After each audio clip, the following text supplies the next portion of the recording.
நல்லதே விதைப்போம் நம்ம எண்ணத்திலும் பிறர் உள்ளத்திலும். எல்லாரும் எப்படி இருக்கீங்க? சோன்பூர் என்ற ஒரு சிறிய கிராமத்தில் இசைக்கும் கிணறு பற்றி எல்லோருக்கும் நம்பிக்கை இருந்தது.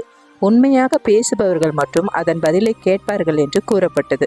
ஒரு நாள் காலை ஒரு சிறுவன் அந்த கிணற்றை அடைந்து மெல்ல கேட்டான், நான் ஒரு நாள் பணக்காரனாகி விடுவேனா என்று. கிணறு அமைதியாக இருந்தது.